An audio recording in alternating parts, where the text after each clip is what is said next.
Beritakanlah firman, siap sedialah baik atau tidak baik waktunya. Shalom, puji Tuhan, karena berkat Tuhan saja kita boleh ada lagi dalam renungan harian di hari ini. Firman Allah yang menjadi perenungan kita bersama di hari ini saya ambil dari Injil Markus pasal 8 ayat 1 sampai dengan ayatnya yang ke-10.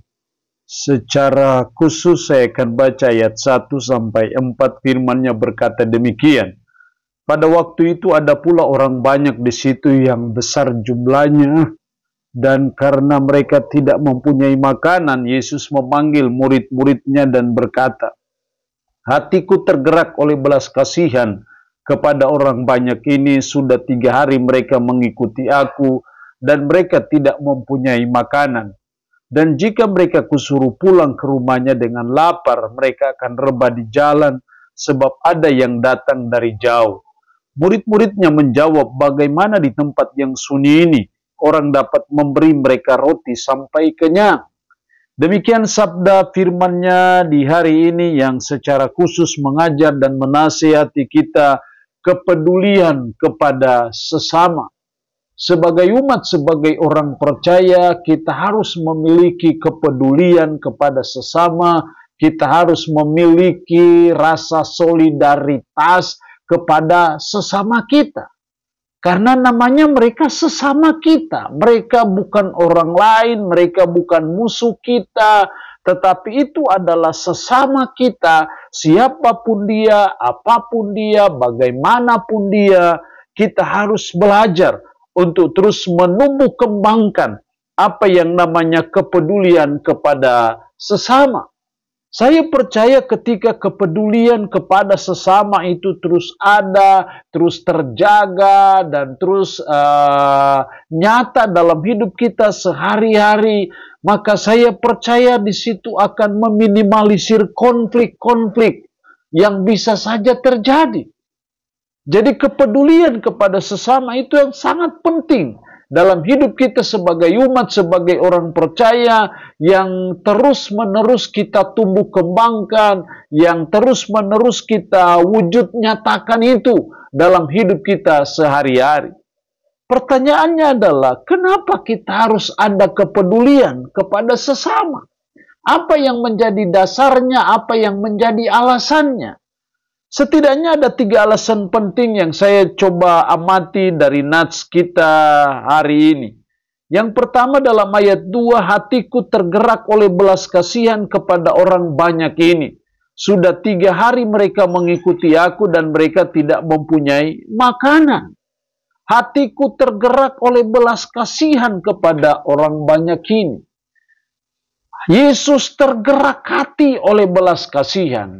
Di sini kita melihat suatu contoh, suatu teladan Yesus bagi kita, bagaimana kepedulian kepada sesama, bagaimana hati Yesus yang tergerak oleh belas kasihan kepada orang banyak itu. Jadi ini alasan pertama kenapa kita harus kepedulian kepada sesama, kita terus ada solidaritas kepada sesama, karena teladan Yesus.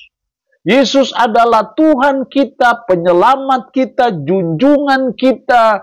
Kalau dia sudah memberi contoh teladan hidup yang baik itu, maka sepatutnya dan selayaknya kita sebagai umat untuk mencontohinya, meneladaninya dalam hidup kita sehari-hari.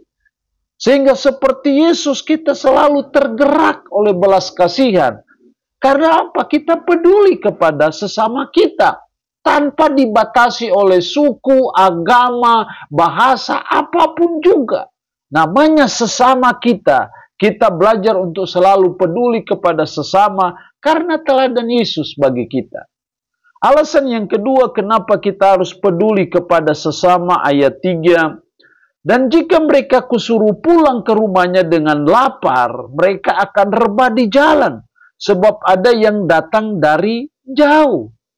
Di sini kita melihat bagaimana kesusahan orang, kesulitan orang pada waktu itu yang sedang dalam keadaan lapar. Yesus khawatir jangan sampai mereka rebah di jalan sebab mereka datang dari jauh. Hal kedua yang saya amati dari sini adalah Kenapa kita harus ada kepedulian kepada sesama?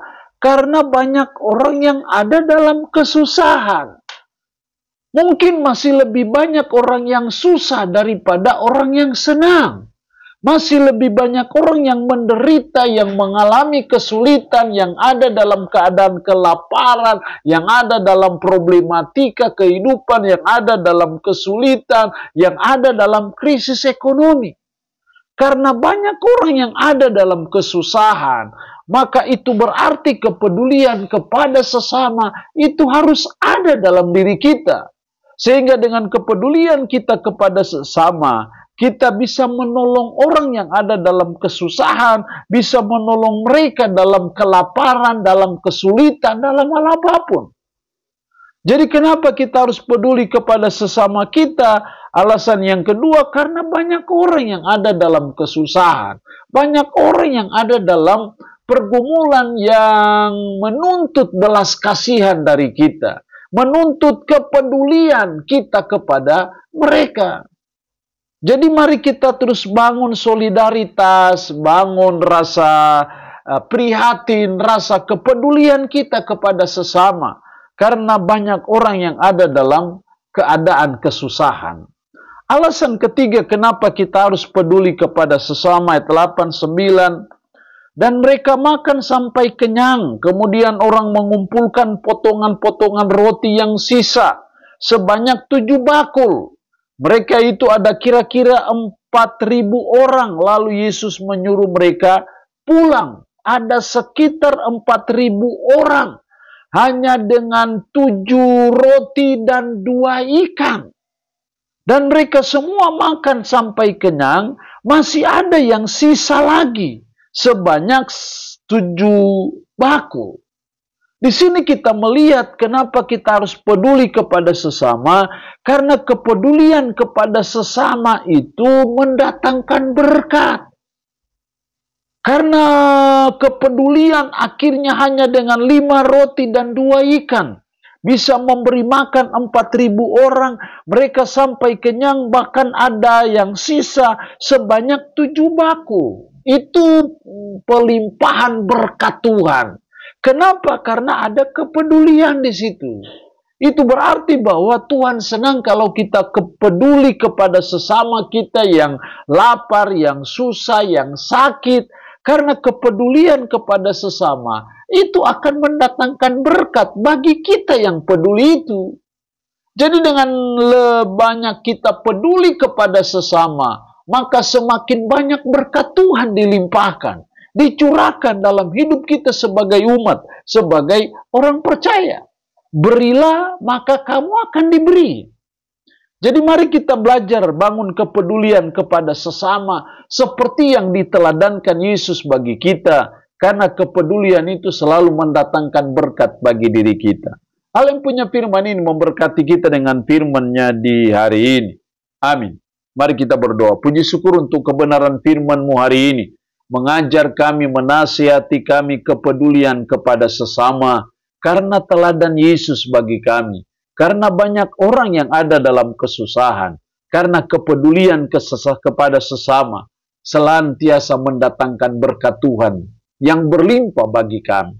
Roh yang kudus tanamkanlah dan meteraikanlah firman dalam hati dan pikiran kami dan sanggupkan kami untuk bisa memberlakukannya dalam hidup kami sehari-hari. Berkat Tuhan bagi umat-Mu yang mendengarkan renungan harian di hari ini yang sakit.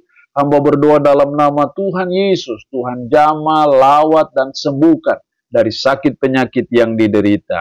Terpuji-pujilah nama-Mu. Dalam nama Tuhan Yesus Kristus kami berdoa. Amin. Shalom. Tuhan Yesus memberkati kita dengan firman-Nya di hari ini.